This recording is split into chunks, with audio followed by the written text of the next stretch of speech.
శ్రీ సత్యసాయి జిల్లా కదిరి మండలం కాలసముద్రంలోని survey number 128లోని భూమిపై రోజుకో వివాదం తెరపైకొస్తోంది. 12 ఎకరాల్లో 8 మంది రైతులు భూమి సాగు చేసుకుంటున్నారు. అయితే పూర్వీకుల నుంచి తనకు సంక్రమించిన భూమిని కొందరు కబ్జా చేశారంటూ 2 రోజుల కిందట గంగులప్ప తహసీల్దార్ కార్యాలయం ఎదుట బట్టలు ఉతికి అక్కడే ఆరబెట్టి నిరసన తెలిపారు. ఇవాళ అదే గ్రామానికి చెందిన మరో 6 రైతులు తమ పొలాన్ని ఆక్రమించేందుకు గంగులప్ప యత్నిస్తున్నారని, పంట పెట్టనీయకుండా అడ్డుకుంటున్నారని తహసీల్దార్ కార్యాలయం ఎదుట ధర్నా చేపట్టారు. భూమిపై రోజుకో వివాదం తెరపైకొస్తున్న రెవెన్యూ అధికారులు సమస్యను పరిష్కరించకుండా చోద్యం చూస్తున్నారు. ఉన్నతాధికారులు స్పందించి భూమిని సర్వే చేసి న్యాయం చేయాలని రైతులు కోరుతున్నారు. 128 సర్వే నెంబర్లో నేను ఒక ఎకరా 80 సెంట్ల భూమి ఉంది. నాకు మా తాతల కాలం నుండి మాకు సంక్రమించిన భూమిలోనే మేము ఉన్నాము.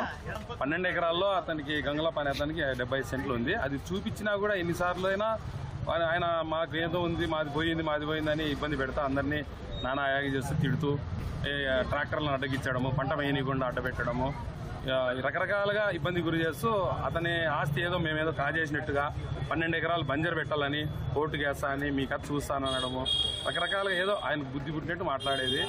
ఎన్నిసార్లు జిల్లా సర్వేర్లు సర్వే చేసి ఇచ్చినా నీ భూమి ఇదేయా, నీకున్న హక్కు 70 సెంట్లు అన్నా ఆ 70 సెంట్లు ఇనుకున్నట్టే ఇనుకుంటాడు, మళ్ళీ రాద్ధాంతం చేస్తాడు.